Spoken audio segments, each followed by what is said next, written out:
Chers amis, bonjour. Comme promis, je vais vous lire la chronique littéraire du roman Rouge impératrice de l'écrivaine camerounaise Léonora Miano. C'est une chronique qui nous est proposée par le docteur Ndongombay, poète et écrivain sénégalais, hein. Je vous avais dit il y a quelques jours que le docteur Ndongombay nous avait fait l'amitié à la scène littéraire de nous faire des chroniques littéraires des 27 romans qui sont prévus, qui ont été présélectionnés cette année dans le cadre du Prix des Afriques. Donc voilà, il a commencé à m'envoyer les chroniques. Donc moi, je vais vous les lire au fur et à mesure que je les reçois. J'espère que mes lectures seront à la mesure, à la hauteur, je veux dire, du travail qu'il a effectué. Parce que c'est du très bon travail qu'il fait. Donc aujourd'hui, c'est Léonora Miano. Je ne vous présente plus Léonora Miano, hein, grande écrivaine camerounaise, auteure de plusieurs romans, dont certains ont été primés, dont notamment, je crois, La saison de l'ombre, hein, que j'ai ici, un roman que j'ai adoré, et qui a reçu, je pense, le prix Femina et le grand prix Métis. Donc voilà pour les présentations. Je vais y aller pour la lecture de ma chronique. J'espère que je serai à la hauteur, comme je l'ai dit tout à l'heure. Bon, j'y vais.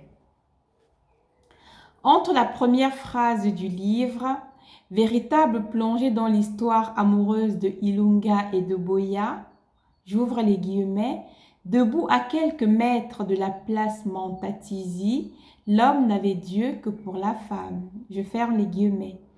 Et la dernière phrase de ce long récit, j'ouvre les guillemets, ce qui importait n'était pas la présence du précipice, mais le fait de l'enjamber ensemble et de trouver de l'autre côté la beauté qui leur était offerte. Je ferme les guillemets. Il s'est déroulé 600 pages. Léonora Miano avait-elle besoin de tant d'espace pour raconter une histoire ? Le lecteur lambda ne sera-t-il pas rebuté par la longueur et l'abondance du récit et ira-t-il jusqu'au bout pour en goûter la substance sève? Ce roman serait-il une saga, un roman épique, une fresque d'anticipation, un remède aux crispations identitaires, une quête du vivre ensemble par-delà les pluralités et les singularités culturelles? La romancière nous raconte-t-elle une histoire d'amour, une histoire de pouvoir, de passerelle bien équilibrée entre la tradition et la modernité, ou plutôt veut-elle nous relater deux âmes sœurs, la rencontre de deux puissances spirituelles? Ne serait-ce pas plutôt cette somme plurielle de perspectives et de possibilités qui donne à ce récit Rouge impératrice sa dimension colossale et monumentale? À moins qu'il faille aussi appréhender une approche sociologique et anthropologique qui annonce l'ouverture des portes d'autres domaines et manières de penser le réel et l'imaginaire, sans oublier des excursions dans le politique, des excursions dans l'économie, l'éducation et les problèmes d'identité. Dans sa lecture, le roman de Léonora Miano se situe au XXIe siècle à Katiopa, symbole de la renaissance des nouveaux États africains réunis et prospères, vivant en autarcie. Après deux Chimelunga, entendez, des luttes de libération, Ilunga, l'homme bleu en tout point, héros et chef de guerre, devient le chef d'État choisi par un conseil. De l'Europe effondrée au siècle précédent et minée par l'accueil de migrants incontrôlables, est partie une migration en sens inverse vers les anciennes colonies devenues puissantes. La troisième génération de ces immigrés, qu'on appelle les sinistrés, devient inassimilable et dérangeante, créant presque une situation d'insurrection. Alors, faut-il les exterminer? Faut-il les expulser ou leur donner des chances d'intégration? Voilà les problèmes qui se posent. Le sort de l'état de Katiopa dépend de la résolution de ce problème. Vous l'aurez compris, c'est l'intrigue. C'est alors que surgit la figure controversée de Boyadishi, dite Boya, la femme rouge, telle sa peau, une intellectuelle intelligente, belle et fascinante, qui aide les sinistrés dans leur combat. En réalité, Boya incarne la plénitude de la liberté de la femme, matrice de la terre. Le monde émerge des ténèbres chaque fois que s'ouvre le sexe de la femme. Dixit Boyadishi. C'est une phrase rituelle qu'elle récite souvent dans le roman. Cette même Boya qui n'avait pas le profil d'une deuxième épouse, encore moins celui d'une concubine, parce que femme de refus et d'insoumission. Quand une ancienne de Katiopa dit à Boya, « Tu es femme, c'est toi qui décides », elle la place au cœur de ses responsabilités car elle sait que ce n'est pas l'homme qui fait tourner la tête de la femme, mais l'inverse, Boya. Vous l'aurez compris, dans ce roman, Boya illustre à merveille le rôle important des femmes dont Ilunga connaît la valeur. N'est-ce pas lui qui pense de Boya? Il ne voulait pas posséder cette femme, il voulait être avec elle, parce qu'il sait assurément que Boya ne peut en aucune façon accepter d'être une possession. Même l'intrigant Igazi, puissant chef d'état-major des armées et chargé de la sécurité intérieure du pays, se méfie du pouvoir des femmes. Il dit « La force des femmes devrait être maîtrisée selon la loi de la complémentarité asymétrique qui privilégie la volonté des hommes. » Cependant, cette position de femme forte et déterminée n'empêche pas l'éclosion d'une romance, d'une idylle entre la femme rouge et l'homme au souffle bleu. Leur relation est annoncée parce que prémonitoire, donc prévue par les divinations des Coris, des esprits et des étoiles, ce qui la rend encore plus mystique, plus forte et indestructible. À cette belle aventure amoureuse, le lecteur va très vite prendre goût, adhérer pour s'en délecter joyeusement, dans une Afrique puissante, entre tradition et modernité, sagesse ancestrale, us et coutumes qui constituent sa force, autant de richesses auxquelles l'Europe a hélas renoncé. Ilunga sait que cet amour perturbateur, pour lui et pour les dignitaires de l'État, pour sa femme Sechamani et sa servante Zama, cet amour les dépasse. Il dit à Boya, « Tu sens cette force, n'est-ce pas? Elle n'est pas entre nous, c'est nous. » Fin de la citation.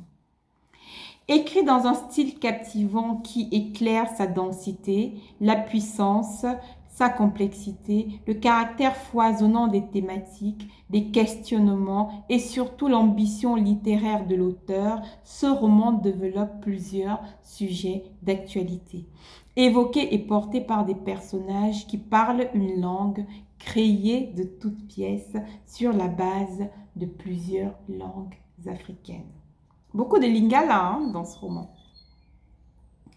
Ainsi, en dehors de la nécessité de cette unité linguistique tant prônée par le savant Cheikh Anta Diop, le récit pose les problèmes comme celui de la post-colonie, thème devenu récurrent dans les réflexions des intellectuels penseurs africains modernes, ironie à la Ndongombay, comme celui de ce monstre de la globalisation, de la mondialisation, à opposer à la mondialité de l'immense Édouard Glissant, père du tout monde, dans son expression plus juste, plus éthique, plus inclusive. À l'Égypte antépharaonique et aux grandes figures historiques et contemporaines, Leonora Miano rendra hommage à travers des femmes déesses fortes comme Hathor et Sekhmet, et aux réalités de Kamit et Kemet, intercesseurs de la couleur noire. Dès lors, vont défiler devant nos yeux Ndete Yala, intrépide Wallo, les Candace, puissante reine de Méroé, Ré Amador, libérateur de Sao Tomé, Mantatizi, chef du peuple Tiokoa, Julius Nyerere de Tanzanie, Dessalines, père de l'indépendance de Haïti, Samori Touré, roi du Wassalou, opposant farouche à l'occupation coloniale en Afrique de l'Ouest, Uhuru Kenyatta, président du Kenya, Denis Mukwege, célèbre chirurgien congolais connu comme l'homme qui répare les femmes. Et le personnage emblématique de la Grande Royale, le roman classique de Cheikh Hamidou Kane, L'aventure ambiguë. Et si la romancière évoque et convoque toutes ces figures du panthéon historique de l'Afrique, c'est pour construire un autre devenir, un autre destin pour ce continent.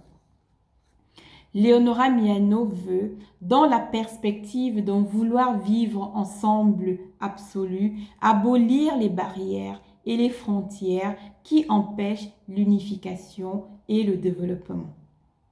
Elle sait que dans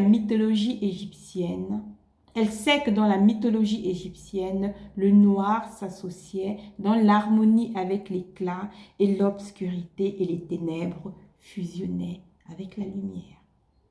Et dans ce sens, la civilisation noire induisait des valeurs cardinales d'intégrité, d'honnêteté, de respect, des responsabilités et des obligations, d'accomplissement de soi et de toute la communauté, d'élévation et de liberté.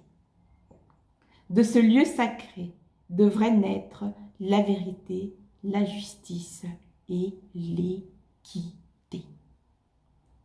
Léonora Miano est persuadée qu'au-delà du simple slogan de l'idéologie, un peuple est très fragile et que pour le liquider, on commence par lui enlever la mémoire. On détruit ses livres, sa culture, son histoire. Puis, quelqu'un d'autre lui écrit d'autres livres, lui donne une autre culture, lui invente une autre histoire. Ensuite, le peuple commence à oublier ce qu'il est et ce qu'il était, et le monde autour de lui l'oublie encore plus vite. N'est-ce pas Cheikh Anta Diop qui disait que pour anéantir et asservir un peuple, il faut juste lui enlever sa langue et sa culture? D'où le refus de l'ontologie victimaire, de la peur, de la nostalgie comme espace d'inhumanité à habiter. Non. Non à la nostalgie. Non à la nostalgie. En utilisant le mouvement inverse de l'immigration comme valeur positive et positivée de la construction nationale d'un Ketiopa d'État d'Afrique unifié et prospère, Léonora Miano a fait preuve d'audace. Elle a osé poser les contours d'une problématique contemporaine très actuelle, dans un pays où le chef de l'État l'assume et dit « Ketiopa, tu l'aimes ou tu le quittes », nous rappelant par là même le slogan adressé à des immigrés par un président français. Dans l'écriture de ce roman, peu importe qu'on le qualifie de texte politique, de réflexion sur la conquête du pouvoir, de fresque amoureuse, de fable ou conte poético-philosophique, l'écrivaine utilise toutes les ficelles en sa possession pour bâtir et asseoir un magnifique texte littéraire. Au-delà de sa clarté, ce roman addictif est écrit avec des descriptions d'un tel raffinement cru, notamment posées en ces scènes érotiques qui reproduisent l'intensité et l'intégralité sexuelle de moments magiques où deux âmes enchantées se donnent entièrement comme dans un chant en chœur. Les mots décrivent des choses simples, naturelles, qui auraient pu être indécentes, tabous, alors qu'ici, elles sont rendues dans la plus jouissive générosité du cœur et de l'esprit, en offrande. En somme, les sujets embarrassants sont abordés sans aucune gêne, avec bon sens et intelligence du cœur.